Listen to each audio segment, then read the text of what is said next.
Modern. Modern. Modern. Modern. We're prepping for a voyage. Modern.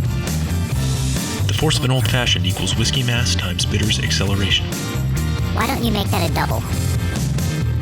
Modern bar cart. What's shaking, cocktail fans? Welcome to episode 149 of the Modern Bar Cart podcast. I'm your host, Modern Bar Cart CEO Eric Kozlik. Thanks for joining me for this interview episode where we pull up a seat with the best and brightest minds in the spirits and cocktail world so that we can share their secrets with you. This time around, I have the great privilege to spend an hour or so chatting with Chris Swonger, President and CEO of the Distilled Spirits Council of the United States, aka DISCUS, and one of the driving forces behind Responsibility.org and Spirits United, which we'll talk about in depth during this interview. In general, the Distilled Spirits Council of the United States is the primary lobbying organization responsible for advancing the needs and goals of distillers, distributors, and the beverage end of the service industry. Chris and his team are deeply involved in making a positive impact on the spirits and cocktail world by making sure that lawmakers and everyday consumers like you and me are informed about the challenges and opportunities facing this great industry. As you can imagine, Chris and I really get into it during this talk, in a good way. But before we start solving all the world's problems and unpacking everything from tariffs to takeout cocktails, let's give you a moment to make yourself a drink. This episode's featured cocktail is the Brown Derby. This is a classic Prohibition-era throwback drink that features Chris's favorite spirit, bourbon. To make it, you'll need 1.5 to 2 ounces of said bourbon, 3/4 of an ounce of honey syrup, which is just a 2-to-1 ratio of honey to water, heated either on the stove or, conveniently, the way I do it, in the microwave. And then finally, 3/4 of an ounce of fresh grapefruit juice. Combine all these ingredients in a cocktail shaker with ice, shake it up for about 15 seconds until everything is well chilled and diluted, and then strain into a stemmed cocktail glass and enjoy. The big appeal of the Brown Derby cocktail, which was invented in LA a few years prior to the repeal of Prohibition, is that it doesn't contain anything that was hard to source here in the US. We grow our own grapefruits down in Florida. We got dem bees making honey all over the place, and of course, we've got our beloved national spirit, bourbon. All comes from the same country. And that was important during Prohibition because during that time, it was hard to get your hands on a lot of fancy European liqueurs and imported spirits. So the Brown Derby is truly a drink of its time. It takes the whiskey sour format and evolves it in a compelling way, but it also knows its limitations and stays in its lane. So, now that you've got a refreshing throwback cocktail in hand, let's turn our attention back to the interview.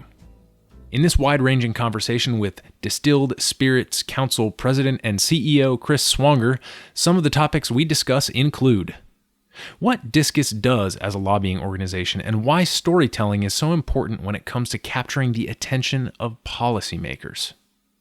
How seemingly unrelated forces like steel imports, fighter jets, and trade wars have a direct impact on the sticker price of our favorite Scotches and Liqueurs and on how much bourbon leaves the United States. What distillers and bartenders have been doing on the front lines to keep people safe and well-stocked during the COVID-19 shelter-in-place crisis, and how the three-tier system is adapting to the new constraints imposed by the pandemic. Some of the great strides being made by Spirits United, a platform where home enthusiasts and industry professionals can all come together to support their favorite beverages and the people who make them. Which emerging trends to keep your eye on as the booze market recovers from the coronavirus with extreme innovation, what to drink with Winston Churchill and McConaughey, and much, much more. In our day-to-day lives, I don't think most of us really have much contact with the world of politics, lobbying, and legislation. In some respects, it's a glacial process that only allows for small, incremental progress over time. And in other cases, there are opportunities that allow for sweeping reforms or relaxations that can completely transform the face of an industry and shape how and what we imbibe. I enjoyed Chris's enthusiasm for spirits advocacy, and I personally gained a lot of really cool insights from our chat. So, Without further prelude, please enjoy this timely and wide-ranging conversation with Chris Swonger, President and CEO of the Distilled Spirits Council of the United States. Chris, thanks for being on the podcast. Thanks. Thank you for having me. Excited to be here. Great. So why don't we just kick it off here by having you explain who you are, what you do, and where the Distilled Spirits Council kind of fits into the grand scheme of things here in the U.S. You bet. So again, my name is Chris Swonger, and I have the privilege to lead the Distilled Spirits Council of the United States and responsibility.org.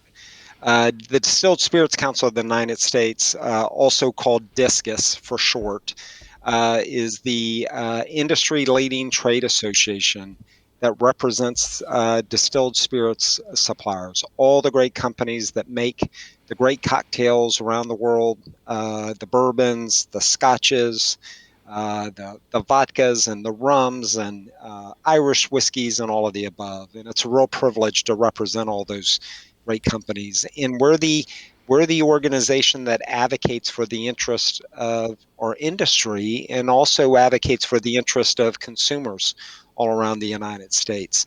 Responsibility.org is our industry foundation.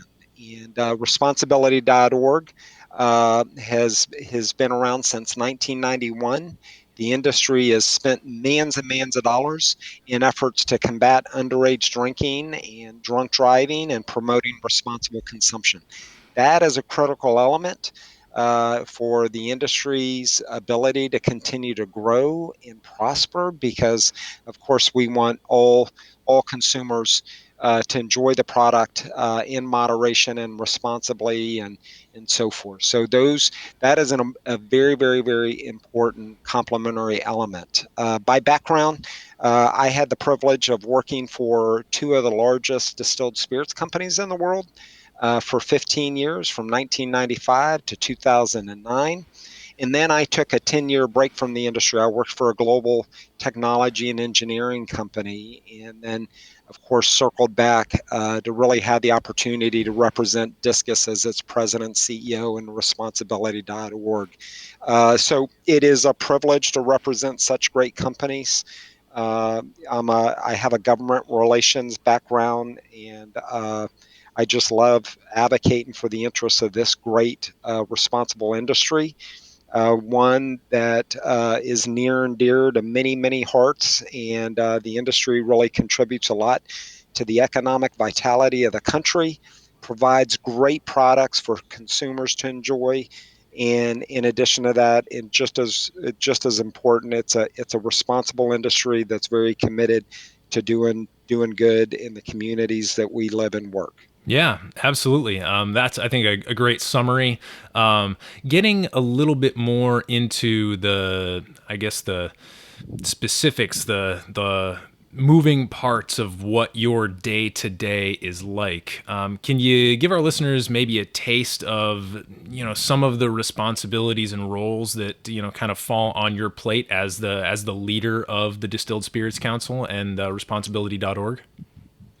Absolutely. So as you can imagine, beverage alcohol is a very regulated product, right? And in the United States, it's regulated by 50 different states. So there's not a one size fits all. So in beverage alcohol is also a big driver in federal revenue, right? For the taxes that are garnered from beverage alcohol to the sale and distribution of it. So in any given day, state governments, local governments, the federal government, the U.S. Congress, international trade bodies like the World Trade Organization are debating and considering policies that could really have an impact on our industry. And our country has gone through quite an evolution since the days of Prohibition. So the Distilled Spirits Council's role is really to be on the front lines and to make sure that we're driving market access, consumer convenience, so consumers can enjoy the great products, but at the same time working closely with state governments and policymakers to make sure that we balance the considerations of regulation and market access, job creation, economic vitality in an appropriate way. And when you have a government relations background like I do, advocacy is all about winning share of mind. If you can imagine, most people have a disdain for politics and disdain for what's happening on Capitol Hill, and it's a very, very, very frustrating process. But some people like me, it's in my blood, and I had a penchant for it. I remember being in sixth grade, and I used to watch the news and was just intrigued by it. So when I was growing up in West Texas and I went to school at Texas Tech, I always loved politics and government relations. When I graduated from school, I got my pickup truck and I drove to D.C. to pursue a dream. And little did I know that I would be here with the opportunity to represent such a great industry. And it's just proud, but it's hard, and you have to be persistent and relentless. And part of the game from a government relations or advocacy perspective is to win share of mind, because policymakers are grappling with 1,000 different issues on a given day. Could be education issues, environmental issues, homeland security issues, right? Any given day, healthcare issues. Look what they're having to grapple with through the COVID-19 crisis. So our job is to kind of bring our industry to life in the hearts and minds of policymakers so they understand, so they don't have a natural, potentially negative reaction when it comes to our industry, because our industry plays such a vital role. Yeah, it was really interesting kind of hearing your kind of like there and back again story in terms of, having a, really extensive career within the industry, then leaving for a little bit, and then returning now to lead the Distilled Spirits Council. And, as you were describing the process of winning share of mind, one thing that occurred to me is the kind of the role of storytelling in this process, because ultimately what you're trying to do is, if you and your team, I'm guessing, are able to identify a policy goal, for example, that you would like to, spend your time trying to advance, and then hopefully that policy ends up being put to a vote on the floor of one of the governing bodies of either a state legislature or our national Congress. I feel like storytelling has to be a really big part of that, winning the share of mind thing. And you mentioned prohibition, and the story of the regulations of our country since prohibition has been a really interesting one. So I was wondering, maybe could you share one or two examples of policies that may be either in the works right now or that you're kind of pushing for, so that our listeners can kind of understand, like, oh, okay, here's the Distilled Spirits Council, and here's Chris, here's a project that they're all trying to do, and here's maybe what might come of that down the road. Oh, great. And I can tell you too. And I would say storytelling, and what's so awesome about our industry is there's lots and lots of stories, not only to tell, but policymakers can live it too. If they visit a distillery, they see it, they feel it, they smell it, they touch it, right? And they can taste it ultimately. So what is awesome about the opportunity that I have in representing DISCUS and responsibility.org, and I'll certainly want to talk about the responsibility component too, is the great stories that we can convey. And our industry is unique because, as coming from a technology company, it's a different kind of story, right? And not that it's better or less, but it's very, very different. And most people who have a relationship with beverage alcohol or distilled spirits, they quickly identify with it, right? Like, I remember that time I was having dinner with my wife, and we had a great martini or a cocktail or so forth. So two issues that our industry is grappling with as we speak is we are struggling with the issue of tariffs. So the Trump administration has taken a fairly aggressive posture with some of our trading partners, China included, Europe included, not to get into the politics of it, but from the Trump administration's perspective, they're trying to rebalance the trade deficit that our country has had with trading partners for a long time. And as a result of that, in June 2018, the Europeans retaliated over a trade issue related to steel and aluminum. And as a result of that, they imposed a 25% tariff on American whiskey. Now, that is horrific because at the end of the day, that trickles down to consumers. And at the time, American whiskey was on a great boom with European consumers. And there's 2,100 distilleries around the country that have really just grown up over the last 10 to 15 years. And today, the exports on American whiskey from the U.S. to Europe are down 27%. And there are a lot of stories to tell about how that momentum has been basically thwarted as a result. And as a result of that, about 6 months ago, related to a different trade dispute over aircraft parts between Boeing and Airbus, the Trump administration imposed tariffs on single malt Scotch, Irish whiskey from Northern Ireland, and cordials and liqueurs. And there are two disputes between two great trade bodies, the European Union and the United States, and we're implicated as a result of that in imposing great harm on the U.S. and the EU distilled spirits industry. So there's a lot of stories to tell. The U.S. and the EU spirits industry are very favored, recognized by both governments.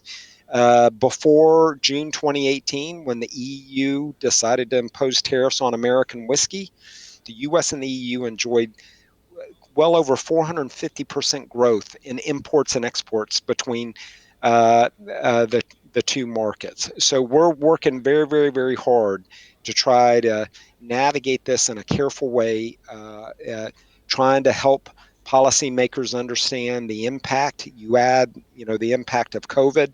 Certainly, that is crushing as well. And we're advocating because at the end of the day, that's going to have an impact on small craft distillery around the country, or ultimately the price of that bottle of great American whiskey that you want to try. And really, it comes down to a dollars and cents issue, but it also comes down to a people issue and can impact job creation and job growth. So we're working hard both with the European Union and the Trump administration to try to play a constructive role to get some common ground. The challenge we've had on that particular issue is we're caught up in disputes that aren't even related to our industry. Another one, and I would just have to say it's COVID-19 related, but as a result of the shutdown over the last 2 months, 15 years ago, I may be off on this a little bit, but there were probably 40 distilleries in the United States. The big ones, the great ones, Jack Daniels, right? Jim Beam, Maker's Mark, you name it. Today, there's 2,100 distilleries, give or take. And the tariff challenges have had an impact on exports of American whiskey to Europe.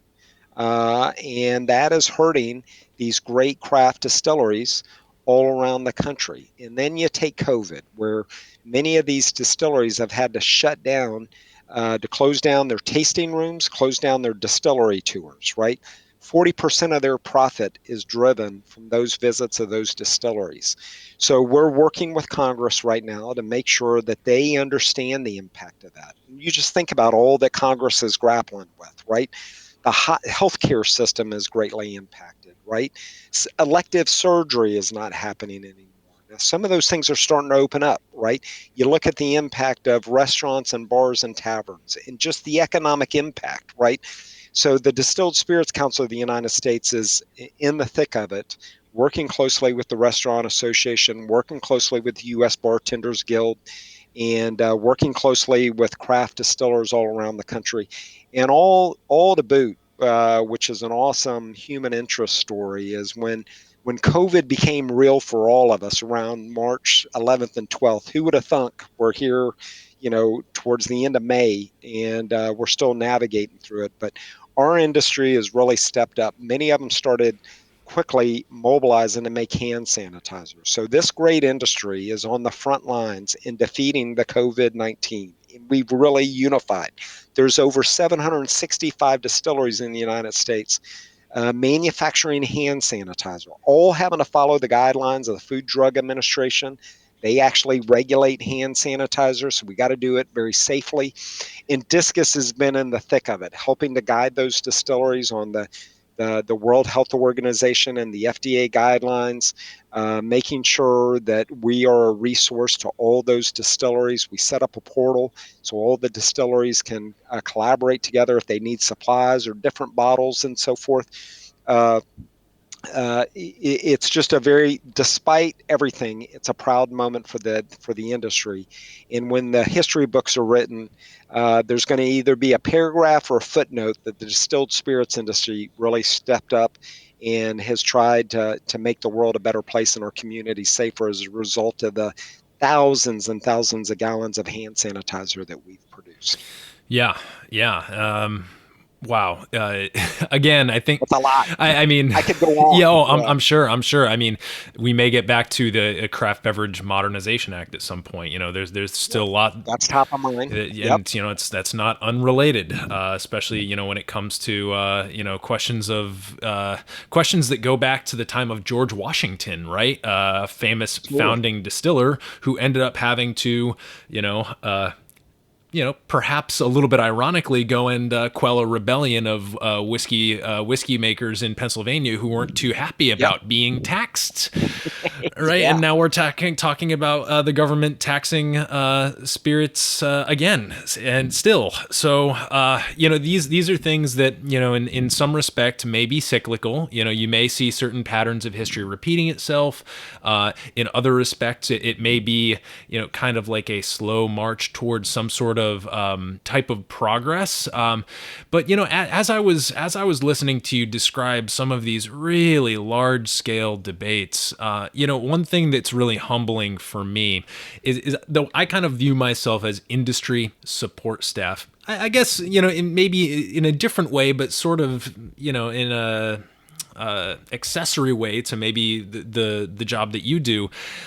So I know quite a bit about what's going on, but I still, in my heart, I'm a home consumer. I'm an enthusiast. And so as I'm standing here listening to what you're saying, I'm getting all these ideas and making all these connections of like, oh my God, like an aircraft deal between the EU and the US is suddenly affecting, the price of whiskey on the shelf. And there's got to be like a sliver of a percentage of home consumers who actually are able to make that connection.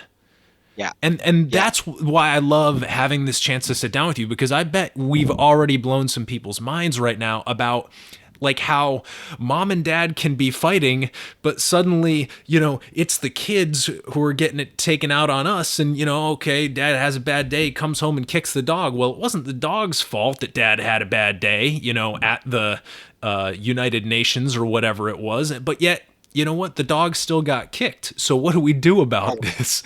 Are you? Well, I've got some ideas for you. Yeah, let's go. One of the, yeah. Well, and look, trying to get Congress to make the Craft Beverage Modernization Tax Reform Act permanent is a top priority for us. That is one of the things that we're advocating for as we speak with the U.S. Congress as they think about the next phase of the economic stimulus package. So one of the proudest things, and it's a work in progress that I'm excited about that we have done at DISCUS is there are consumers, there are industry veterans, that the passion within this industry is unbelievable. And I can say that with authority because I left the industry for 10 years working for a great company and a great technology company. I've never seen anything like the passion. So how do we channel that fashion and really bring the industry together? So we created a grassroots platform called Spirits United. Get it? Spirits United, right? And the intent of it is really to bring those that are just consumers, passionate advocates for the industry together, to come together on issues that are important for our industry. And basically, www.spirits, SPIRITS, united.org. And you sign up, and when we need a call to action, we need consumers or industry veterans, anybody that is invested in the health and the well-being of this industry can engage. And it literally takes 2 seconds. It's all voluntary, but you put your name in and your email address. And if we need you to send a letter to a member of Congress or a state legislator about a particular issue to support your favorite, bourbon or scotch or gin or what have you, Spirits United is a platform to do that. And you can learn about the many, many issues that we are working on. And it's just a great platform. We launched it in August of 2019, so it's still a baby. And we've got 32,000 plus people signed up now. So anytime we need to advocate to Congress or the state legislature, you're in California, in Sacramento, we can do it. And we'll do a call to action. People can ignore it, or people can literally take 2 minutes and send a letter to their policymaker. So it's a great platform. And part of what I'm trying to do at DISCUS is really to harness that passion and unite the industry for the greater good of the industry, not only for suppliers, but for distributors and retailers. They're a critical component of it. And at the end of the day, it's got to be all about the consumers. So Spirits United, for our listeners out there, please check it out. It's a lot of fun. www.spiritsunited.org, and you can sign up and you can join the Spirits United Army.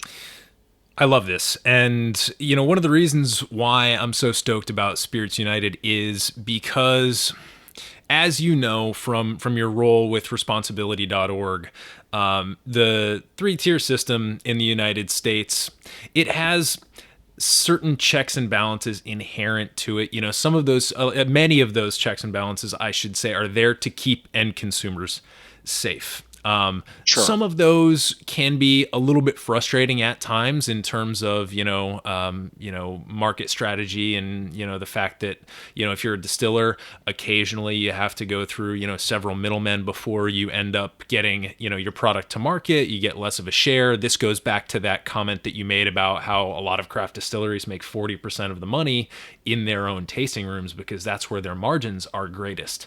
But because of this 3-tier system, we've got a number of different groups of people who don't necessarily always see themselves as allies. They may see themselves as perhaps reliant on one another, but I don't think that if you looked at a distributor and then you talk to a home consumer of spirits and cocktails, that home consumer would necessarily think of a liquor distributor as their ally or their friend per se. Yeah. And yet, what you're saying is that this Spirits United is a way for anybody who has a stake in the spirits industry to kind of throw their hat in the ring. So when just an awesome home consumer, when he, gets the email, his email weighs the same as the email from the president of a big, huge distributor. Right.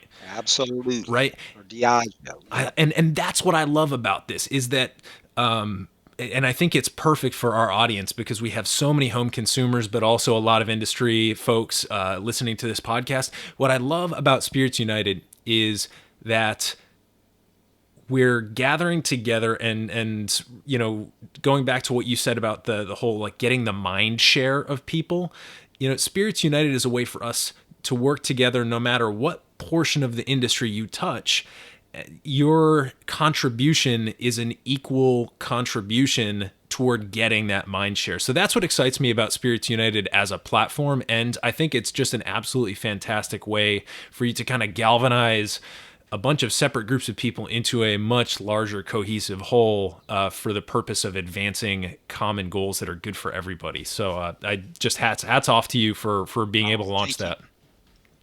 Well, a couple of things. There's 1.6 million people by our count involved or invested just by business, whether it's bartenders. There's 1.6 million people in the United States directly invested in our industry in one form or another through their job and what have you. So look, 32,000 isn't a much, but we're making progress, right? And hopefully as a result of this great podcast, there'll be 38,000, right? And every day we're trying to grow it.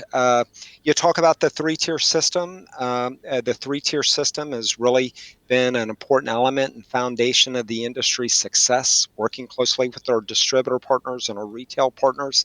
The COVID crisis has certainly brought to bear some of the things that we're going to have to contend with in the coming months, certainly supporting standing up our restaurant and our tavern partners. The state of California, 33 states have adopted cocktails to go. And DISCUS has been very involved in advocating for that. That is relatively a new phenomenon, and that is a big lifeline for the restaurants and so forth. But that's something that should be made permanent, right? It's an opportunity as long as we put provisions in there and we work with regulators to make sure that appropriate responsibility standards are in place, because none of us want people consuming alcohol and driving and getting in accidents and so forth, right? And, the issue of direct to consumer, direct shipping is another one. It's a sensitive issue. And we as an industry are going to have to come together and contend with it. The world has changed dramatically just over the last couple of months, the rise of e-commerce.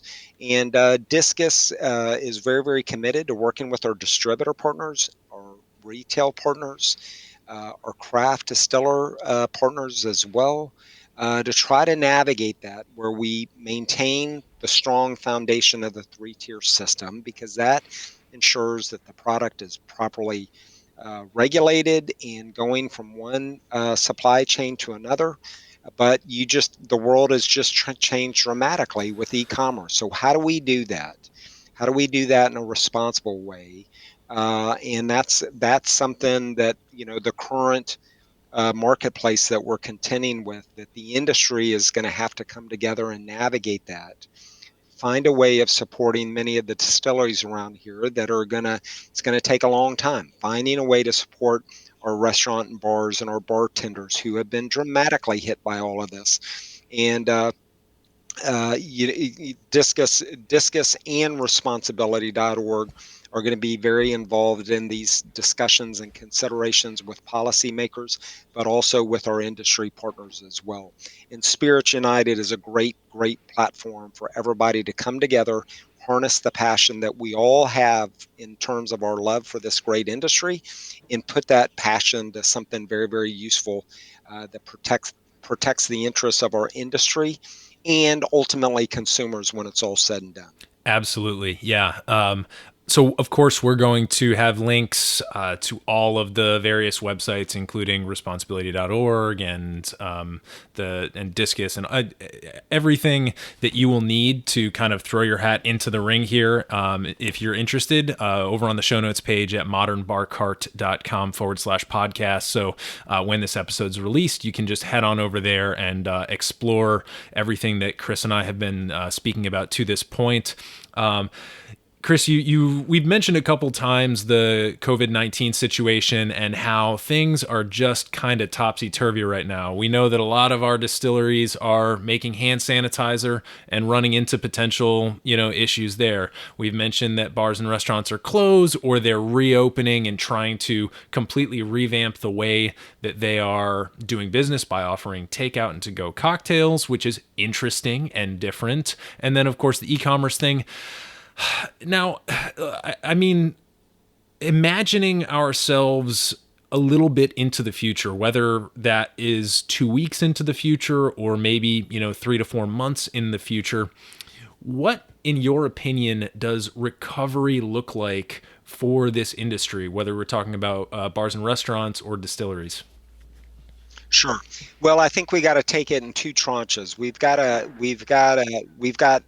our challenges in the short term, but then I do think there's a possibility of reimagining a new marketplace a year from now, 2 or 3 years from now, and the industry is going to have to really work hard and come together to identify that new marketplace, right?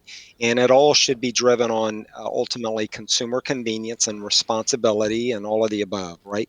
I think in the short term, we are working closely with the National Restaurant Association, the U.S. Bartenders Guild, to help certainly support the bartender community, advocating for Congress on the next economic stimulus package, getting the Craft Beverage Modernization Act made permanent. That will provide predictability and support for the craft distilleries around the country, and then really play a positive, constructive role in contributing of, how do we navigate ensuring social distancing. We're going to be dealing with this until there's a vaccine, right? And we don't know, right? Hopefully there's a vaccine by the end of the year, but that may be ambitious, right? And then I think in the longer term, reimagining our great industry and how do we navigate. When I left the industry for 10 years and came back, in large part, the industry, it's stayed somewhat, how do I say it? The industry is going to have to evolve as a result of the COVID-19 crisis. And I think collectively, the industry leaders need to come together and reimagine the new marketplace. E-commerce is an element of that. Consumer convenience is an element of that.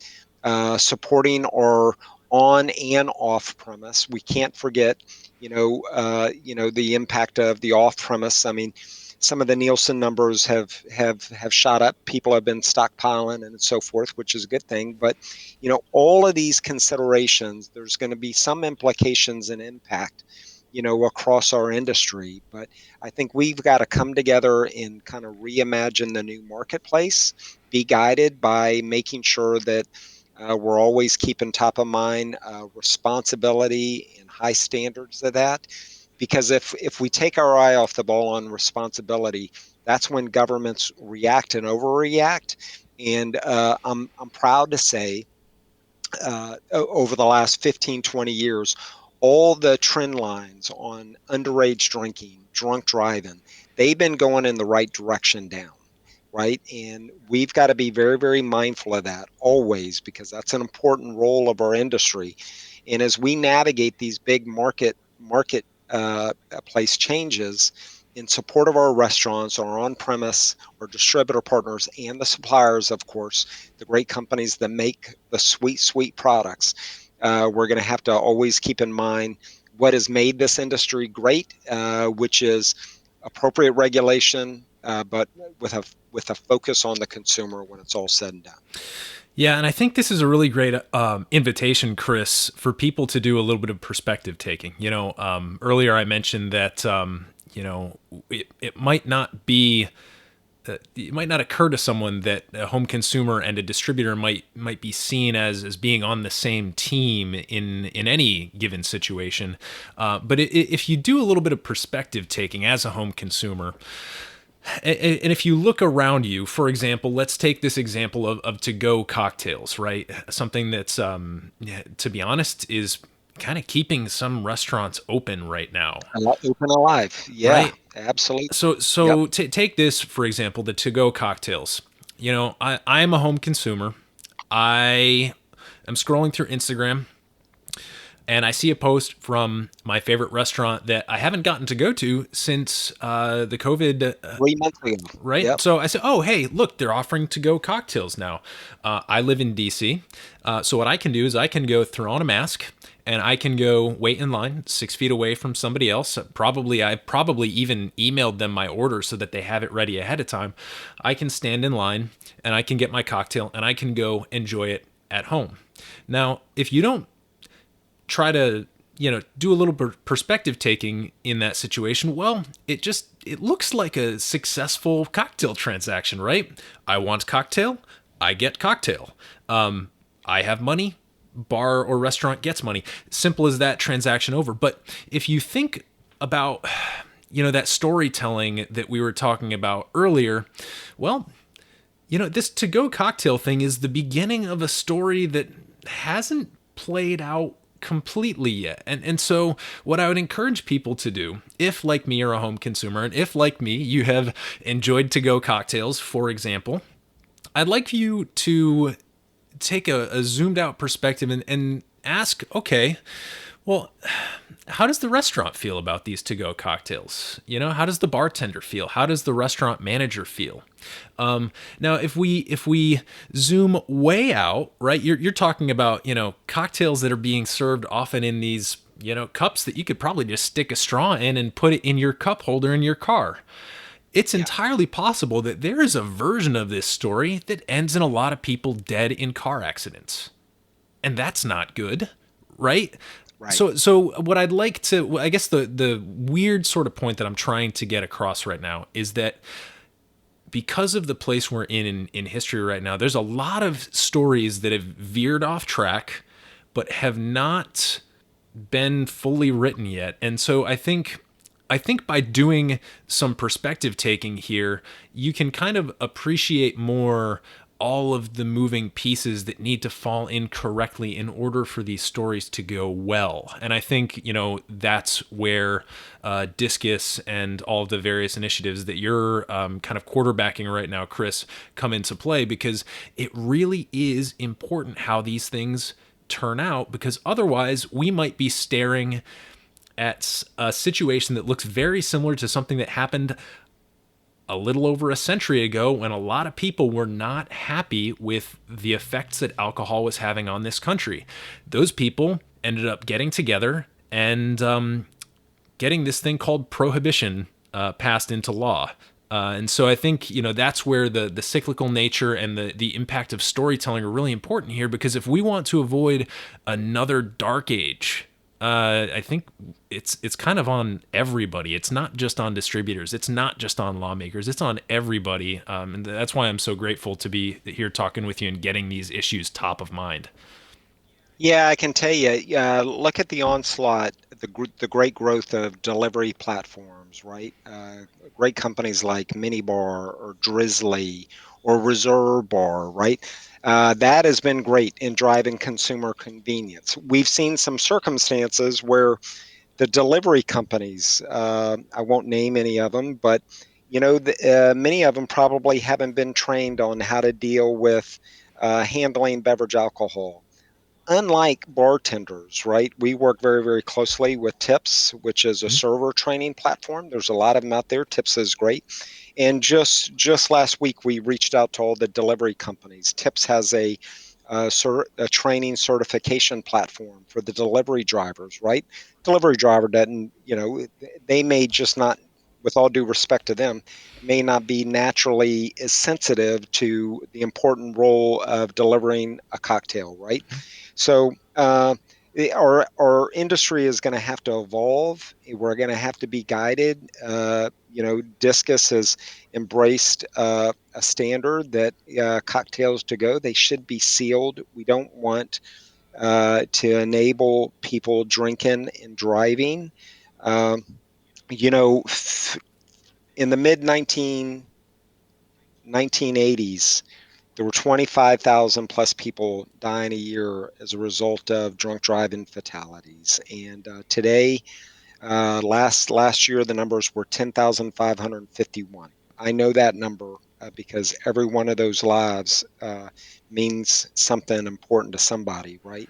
So that is the important role. So we want to make sure to stay focused on eliminating underage drinking and underage drinking is at its lowest levels that's ever been recorded. That is a great story.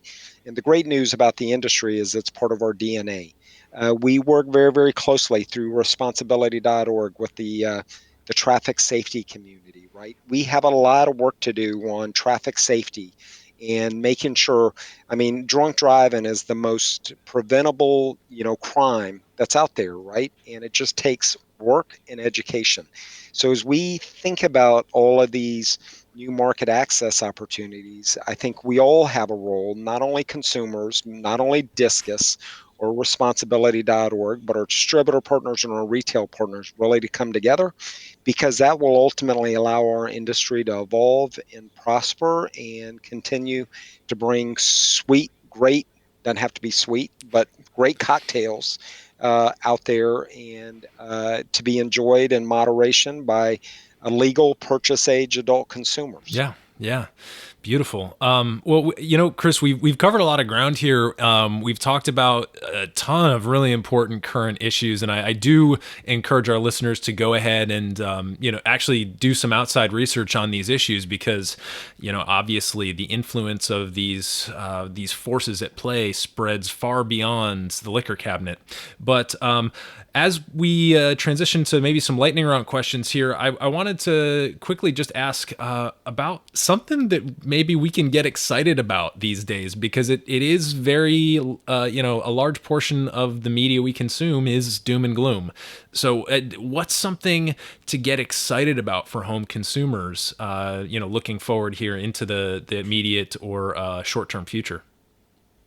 Well, that's an easy question for me, because I'm always a half glass full versus a half glass empty person. It's just how I'm wired. And look, it's been a hard couple of months, no doubt, and we recognize that. But look, this is an awesome industry, and this industry is gonna grow and prosper, and great distilled spirits are going to be coming to the marketplace. I think the exciting thing is COVID-19 is going to force dramatic, and if we do it right, really positive change for our industry. That doesn't mean, that's going to happen overnight, but as we've talked about, really new platforms, and as we as an industry come together and figure all this stuff out, it can really bring to life our industry ever before. I think in the short term, we got to do all we can to help support our local pubs and restaurants and off-premise outlets, and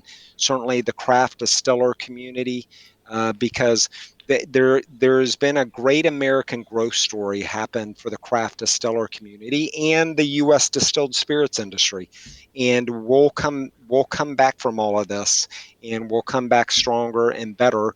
One reason why we'll come back stronger and better is because I think the industry is much wise, and I think we'll come together on some of these tougher issues to make a much more magical marketplace than we ever knew was out there 3 months ago. Mm-hmm. For sure. And for our listeners out there, especially the home consumers, as you see new platforms or to-go cocktails, for example, or the e-commerce emerging or the alcohol delivery services, as you see new things emerge in the market, I would encourage you to think deeply about them and to see if there's something that could go wrong with it. If you are working with a distillery who's trying something new and you see a potential red flag, distillers by nature are very safety-minded people. They're producing a regulated product. They're well-trained in how to get that out there, and they're dealing with stills, so they have to be careful of explosions. They're very cautious people and will actually appreciate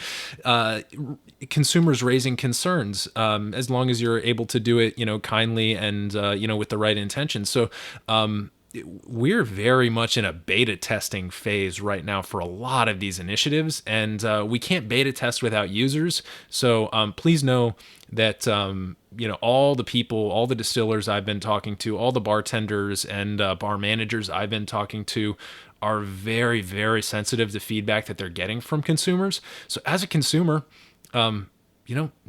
you don't always talk to people who really care about what you're saying.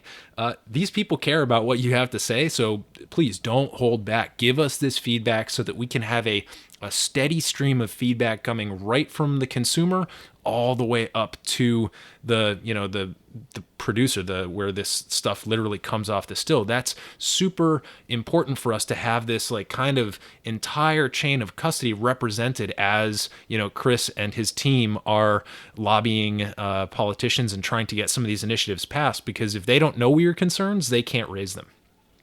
Absolutely. And look, there's a couple of other resources. Obviously, always, if you have time, check out the DISCUS website, www.distilledspirits.org, and the responsibility.org website, and that is www.responsibility.org, because those are great platforms to learn about the issues. Certainly, the Spirits United platform is terrific, and please sign up, because it takes a village, and I think for our industry, the Spirits United platform is one that we could and should all rally behind as we navigate all of these important issues. Totally.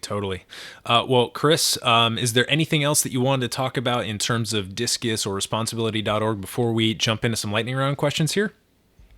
No, but I just really thank you all as listeners, and we are guided. I appreciate the member companies at DISCUS.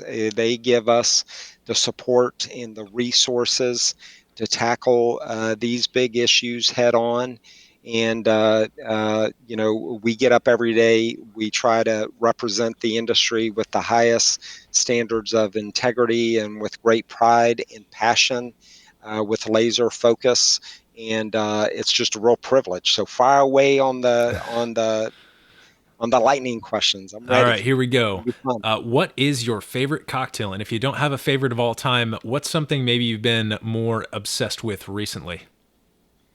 Well, I like a straight bourbon on the rocks with a splash of water for sure. But I had the privilege of representing everybody, right? So it depends on the moment. But Aperol Spritz is something that is just awesome. But it doesn't matter if it's a dram of Irish whiskey or Scotch whiskey or a vodka and soda, you name it. It's art. So we're in the art making industry, and it's a privilege for me to test and try it all. Absolutely. You got the omnivore's approach there. Sunshine in a glass, doesn't matter where that sun was shining, right? Exactly. I love it. Okay, next question. If you were a cocktail ingredient, what would you be and why? Ooh, I do love Bloody Marys. They're not bad. Every once in a while, I know I've come across as a fool, but sometimes I'd like to have a Bloody Mary in the evening as well. And I know that's not cool, but certainly. So I'm a Texas boy. If you put a pickled okra in that Bloody Mary, that is pretty good. So that's my guess on that. I love it. Pickled okra. Yeah, pickled okra, and similar. I've had some good pickled asparagus also in a Bloody Mary. That's also not bad. Yeah, very good. And put bacon in there. I'll take it. Right. So. Well, and going back to the Bloody Mary at night thing, you know what? If you feel like you didn't get all servings of the vegetables that day that you needed, then why not? Exactly. Cool. All right, here's the Widowmaker question. If you could have, and we'll just say a drink, it doesn't have to be a cocktail if you're a bourbon on the rocks guy with a little bit of water, but if you could have a drink with anybody in the world, past or present, who would it be? Where would you go? What would you drink? Just kind of paint us a picture. There is no doubt it would be with Winston Churchill, God bless him, right? And of course, I would have a dram of scotch with him, right? I think he would nap till like 11 or 12 o'clock, and he would stay up all night. It didn't matter whatever time. I think that would just be phenomenal, just because of the history and the stories that he lived and what he navigated through his life. I think that would just be a real treat. Of course, there's, Matthew McConaughey would be cool, right? Texas boy. But no doubt, Winston Churchill would be good fun. Good fun. All right. Well, you know what? If I had to play bongos, naked with Matthew McConaughey, don't think anything of it, right? but Winston Churchill would be good fun. I Yeah, think. yeah. McConaughey. I'm assuming you'd have some. What was it? Wild Long turkeys. Branch. Yep. Yeah, Yeah, a little bit of Long Branch. exactly. That's not a bad on deck, but Churchill, obviously, he was a wartime leader, and unfortunately, this is kind of wartime for the spirits industry. So I feel like that would be a very illustrative conversation you'd have. Absolutely, and I'm a history buff, so that would just be a pretty captivating time. So, as you kind of alluded to a moment ago, you're a man of a wide palate. So this might be a tricky one for you, but is there any sort of cocktail ingredient or traditional spirit, maybe from some far reaches of the world, that you've never tried? Soju. I think that's a big brand, and maybe Korea. I don't think I've never been to Korea. Soju would be one that comes to mind. I Hmm. think would be one.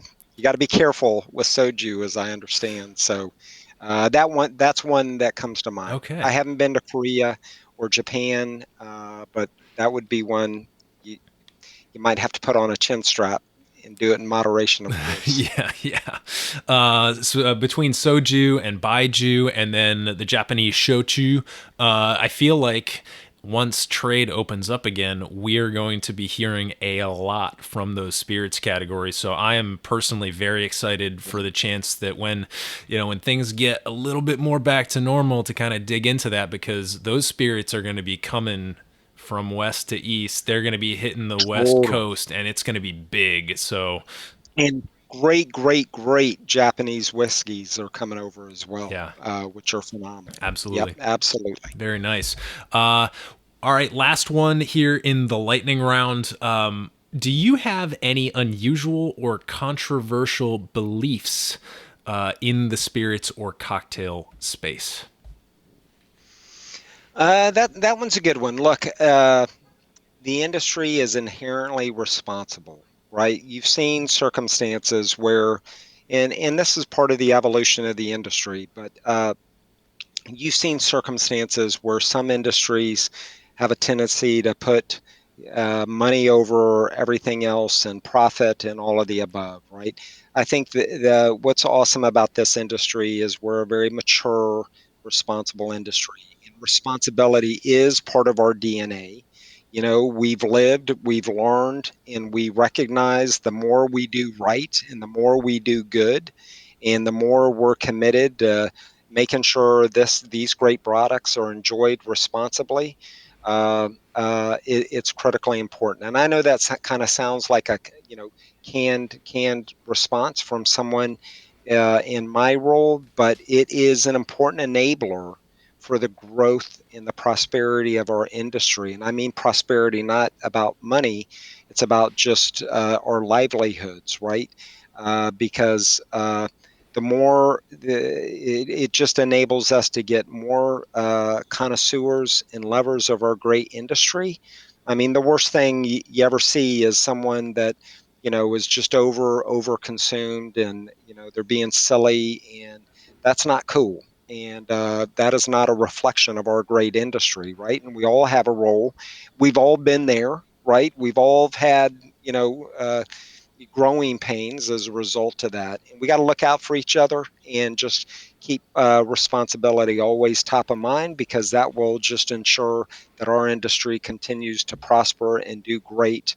And, we can start and continue to tell great stories about what all this industry contributes to the communities and societies we live and work. Oh, for sure. And I think now that the responsibility that each person has to one another, whether that's someone that you live and work with, or somebody that you're just walking past on the street, now it Wearing a face mask, right. right? Wearing a face mask, right? We're all responsible for each other. Right. And I think that that's going to allow people to appreciate how responsible the industry is too. Because like when I walk into a distillery, and I see the various safety measures in place that all these distillers have, and I see the flow of people when I walk into a bar, and even just capacity signs being respected, stuff like that. That it's something that's invisible to a lot of people, but I think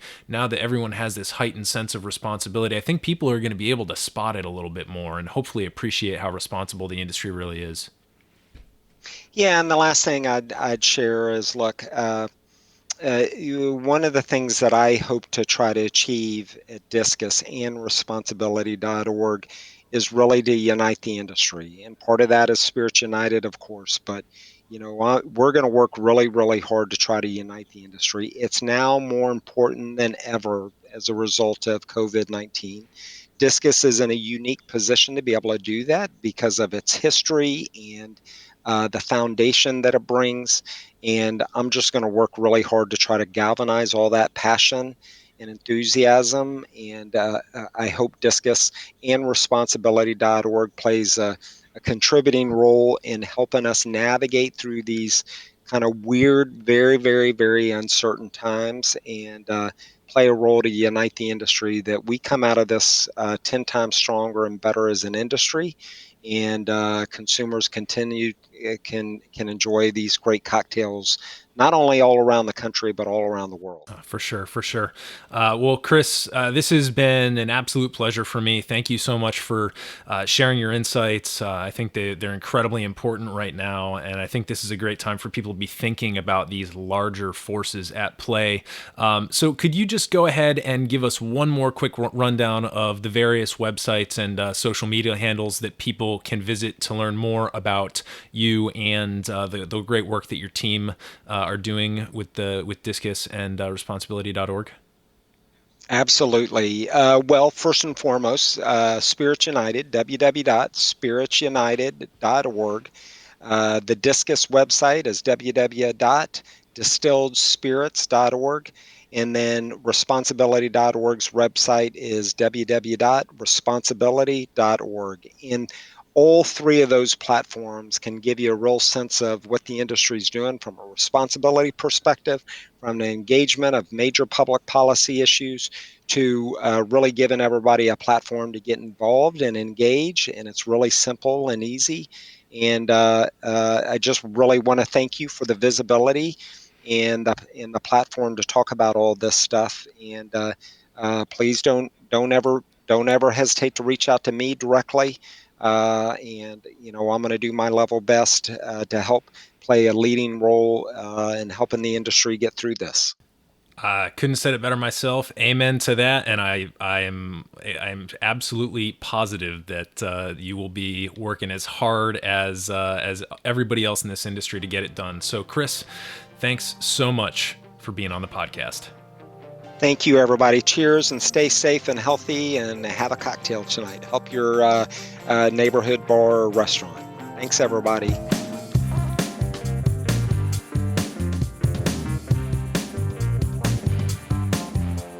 Hey everybody, thanks for listening. If you enjoyed this episode, there's two big things you can do for us here at Modern Bar Cart. One would be to tell your friends and family if you think they'd enjoy listening to us talk about cocktails.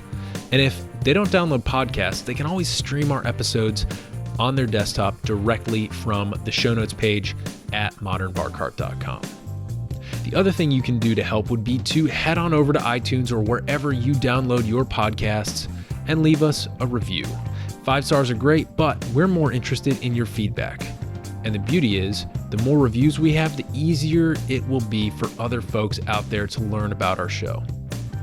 We're trying to start a cocktail revolution here, and by spreading the word, you're helping us fight the good fight. You can always reach us by emailing podcast@modernbarcart.com if you're looking for cocktail or bartending advice, or if you're a pro who would like to pull up a mic and be interviewed for all to hear. Also, definitely follow us on Instagram and Facebook @modernbarcart for cocktail porn, recipes, and entertaining tips. And keep an eye out for new product releases and special offers, which are happening all the time. We love our listeners, and we really enjoy giving you exclusive discounts and sneak peeks at our latest and greatest cocktail projects. This episode may be over, but for you, the mixological fun and adventures are just beginning, so remember, folks, drink responsibly and experiment boldly.